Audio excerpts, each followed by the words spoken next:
Hi there, and welcome to the Accepted Authority Podcast. My name is Greg Roworth, and each week on the Accepted Authority Podcast, we discuss topics around the process of attracting premium level clients to your consultancy practice consistently and predictably. And to do that, we focus on the strategy of authority positioning. In today's episode, I want to talk about creating demand for your services. Instead of waiting around for referrals or being active in networking to try to get referrals, I want to talk about a process that we use to create demand for our services so that we have our clients or potential clients reaching out to us to almost be at the point of demanding that we take them on as a client. Now, for a lot of consultants, the process of winning new work, winning new clients can be very challenging. And it really comes down to relying on referrals, because the process of attracting new clients and creating demand for your own services is something that most of us never have been taught. We come into our profession having learnt the technicalities of what we do, and particularly for most of us as consultants, we wouldn't have gone into business in the first place for ourselves if we weren't good at what we do. So it's a given that you are an expert in your field. Now, to be able to leverage that expertise, creating a level of authority in your market is the best strategy that I've seen and that I've used to create demand for my services. And by that, I mean being proactive in being out there to be seen by my target market and to be positioning myself as an expert in my field, so that my premium level clients are coming to me more consistently than getting referrals even. And I'm not saying anything wrong with getting referrals. That's great. It shows that you're doing a great job, and it's proof that you are an expert in your field. However, you can't rely on referrals to grow your business successfully. We need to get to the point, if we want to grow a consulting business rather than be involved in just doing the practice of consulting, then we need to be proactively marketing our businesses, marketing our services, and being presented as an expert or an authority in our field. So to be seen as an expert, we need to be continually building assets that demonstrate our expertise. But let me break this down, because often there's a level of confusion about what marketing really is in the consultancy realm. We tend to think that marketing our services happens just like we see other products being marketed. We think we need to have a website that offers our array of services, presents our services, and our website talks about who we are and what we do.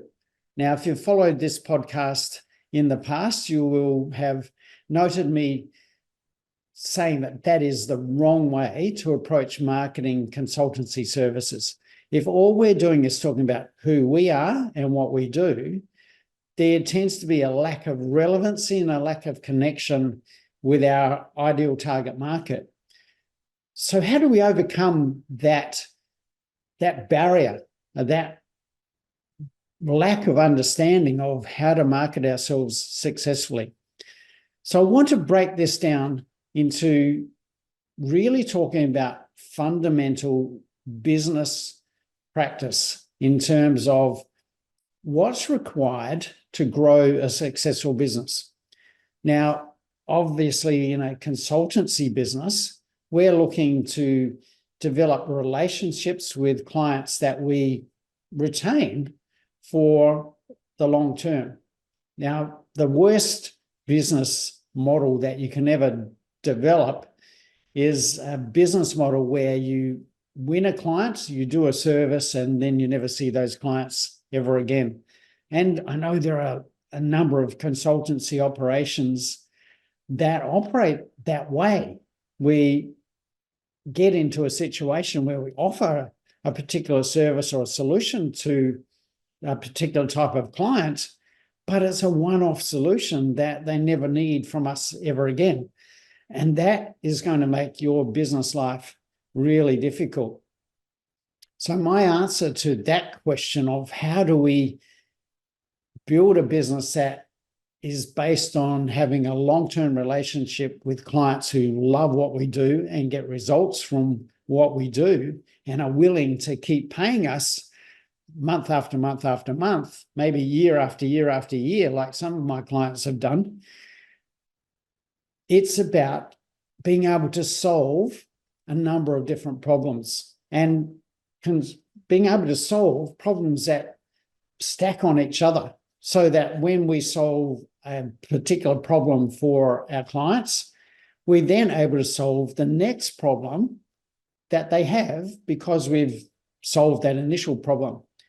For example, if we have a service like mine where my focus is on helping my clients achieve consistency and predictability around client acquisition, when we've solved that problem for them, the next problem tends to be, how do we grow our business and scale our business by getting the right personnel on board to help us continue to grow and to take advantage of the extra demand for our services that we've created.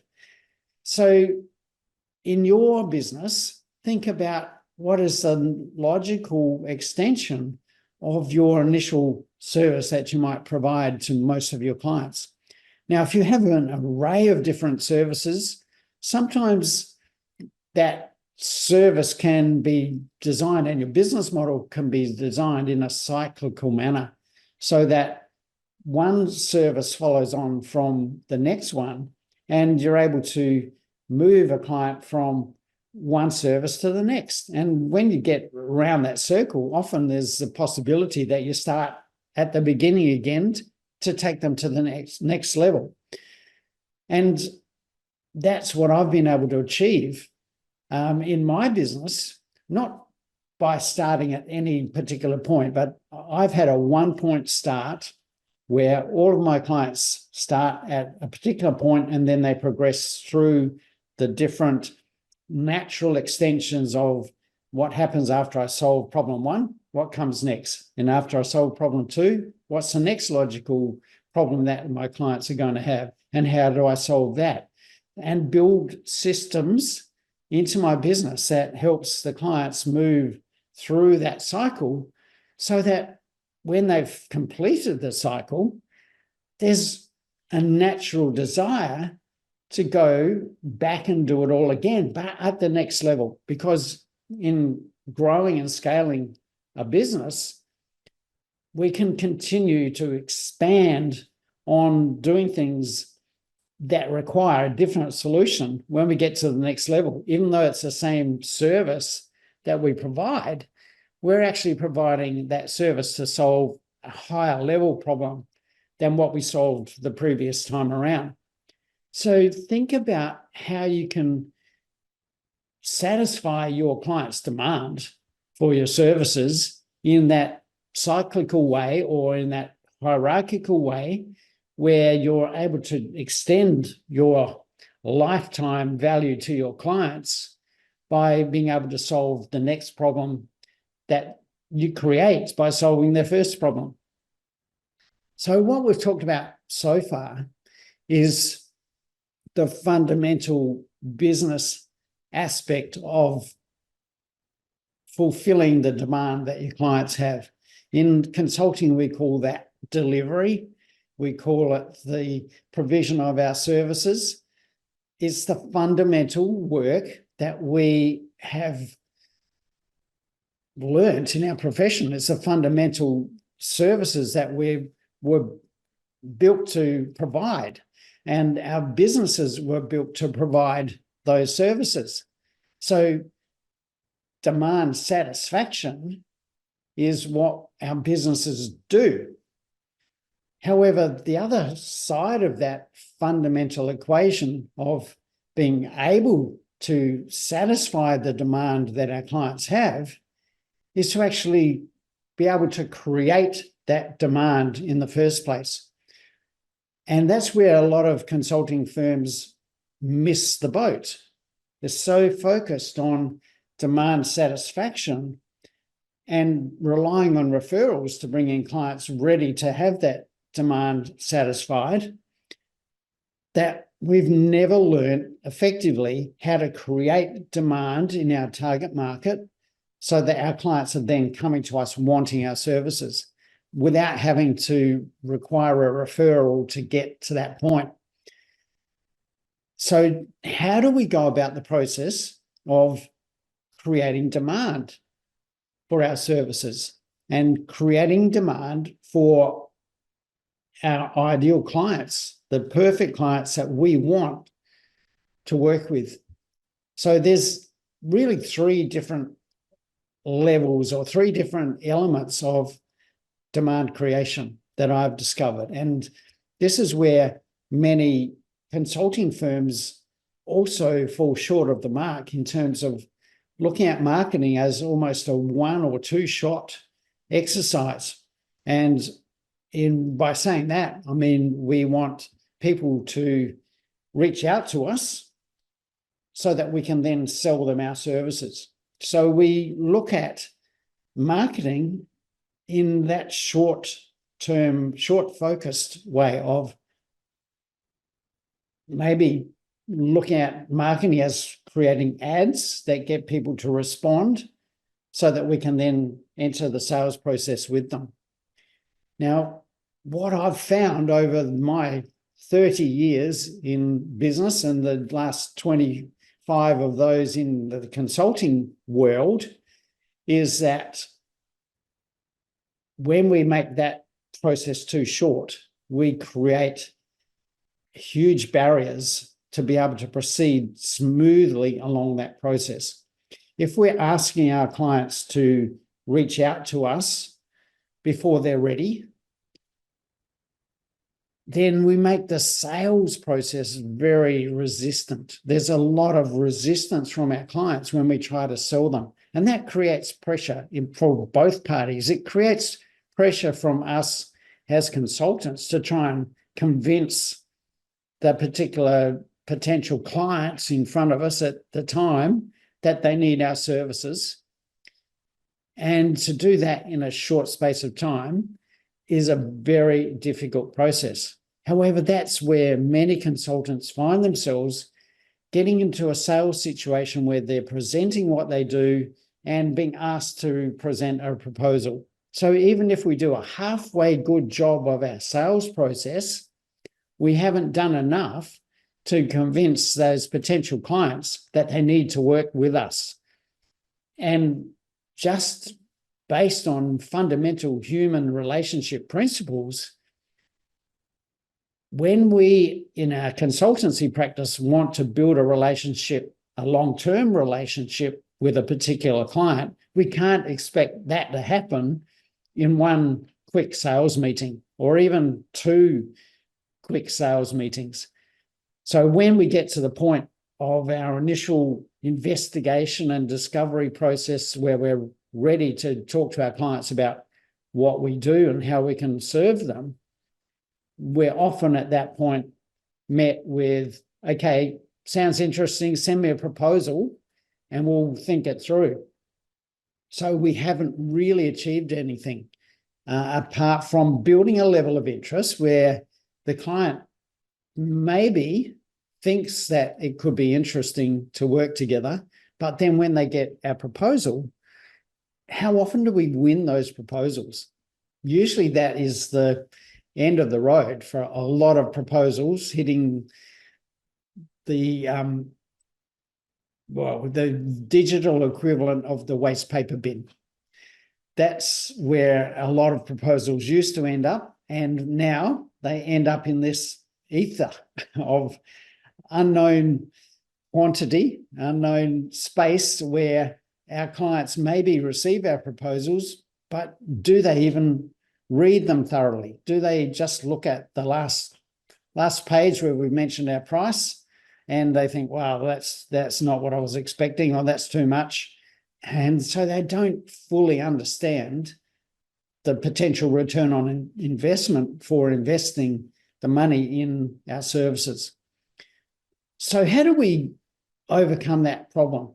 And in recent research that I've been seeing, and research done by Microsoft, what their research tells us is that before a sale is made, these days, there needs to be many more touch points or many more points of contact between a vendor and a purchaser before a sale is made. And they are saying that there typically needs to be 12 touch points before the majority of sales are made.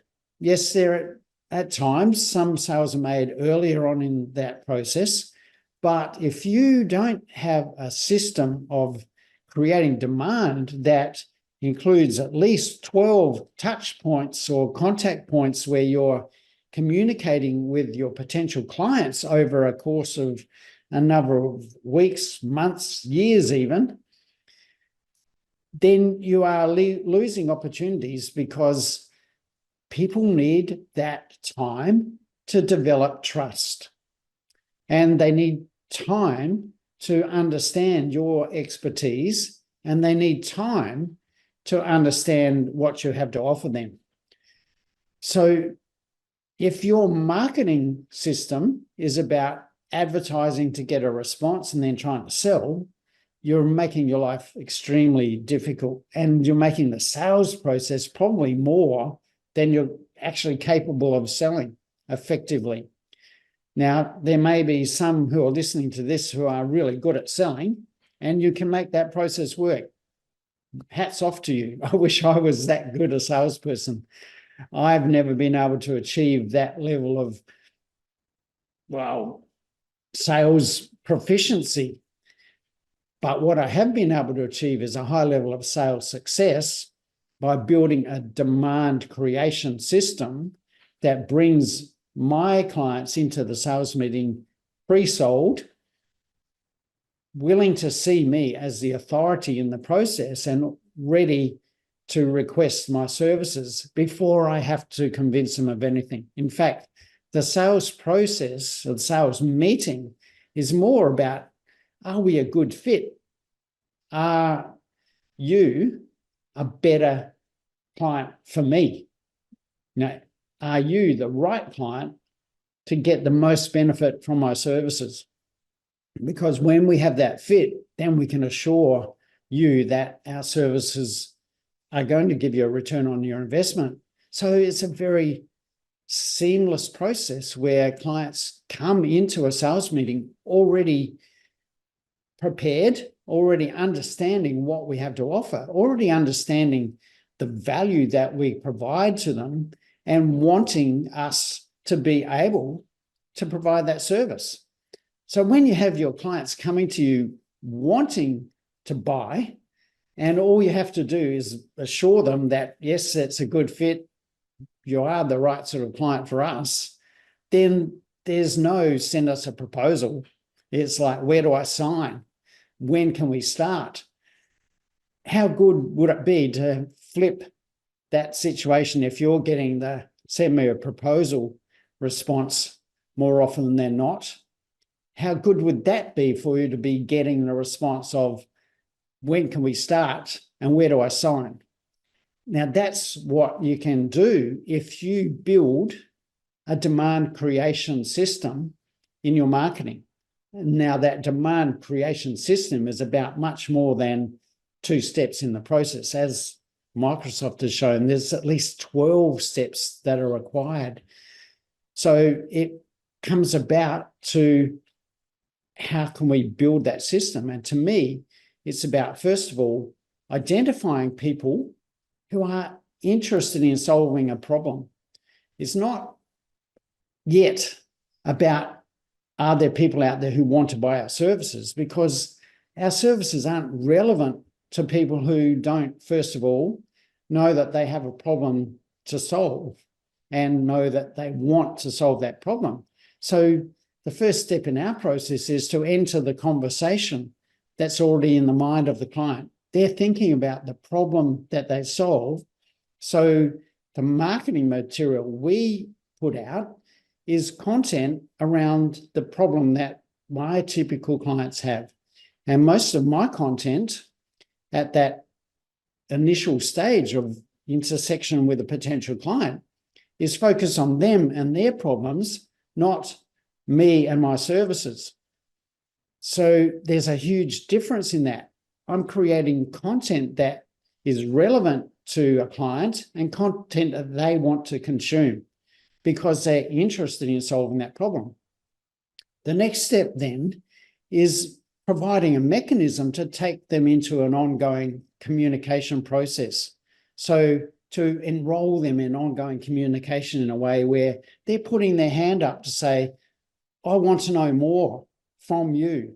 I want to know more about how you might be able to solve my problem. You need to be able to create that sort of mechanism that gives your clients an opportunity then to request that you are doing marketing to them. So you want willing participants in the process. So the first step is to build a mechanism to create willing participants in your marketing process. And then the third step is to be able to educate them around the gap between where they are and where they want to be and how they bridge that gap. When you can educate your potential clients, your premium clients, the most ideal clients that you love to work with, when you can educate them about the best way to solve their problem, your level of authority goes up exponentially and the level of trust in you goes up in the same degree, so that when they see that is the process that they need to solve their problem, they're the ones reaching out to say, please help me. Not even can you help me, because they know that you can help them at that point. They're coming to you saying, please take me on as a client. I need your help. I need your process. I need you to help me solve my problem. That's what a demand creation machine can do in your business, in your consultancy business, when you want to create a consistent and predictable flow of ideal clients coming to you ready to sign up for your services. So hopefully you see the benefit of that. Hopefully you see what that demand creation machine can achieve for you and your business if you pay time and attention to building that system. And when I say building a system, there's time and effort that needs to go into building a system. But once a system is built, the system works for you to generate that demand from your clients. So once you put in the time and effort to build the system, your time and effort doesn't need to go into those process of creating opportunities. That is an automatic system and process that built into your business that happens almost without you. So if you'd like to know more about how to create a system like that in your business, then I recommend you go to my website at businessflightpath.com, all one word, businessflightpath.com, and download the free information that we provide there. Or if you'd like to speak to me directly about how we can help you build your demand creation system in your business, then reach out to me either through the contacts opportunities on the website or through LinkedIn or Facebook. You'll find me if you search for me there, and you'll be able to reach out directly and ask to have a chat. I'd love to get involved in seeing whether we're a good fit to help you solve your demand creation problems. So that's it for the Accepted Authority podcast today. I would really love to find out more about you and your situation and see what we can do to accelerate your results. So I look forward to seeing you again on the Accepted Authority podcast, and look forward to also having more personal interactions with you to help you solve your problems and help you become the accepted authority. So that's it for this week. Greg Roworth out.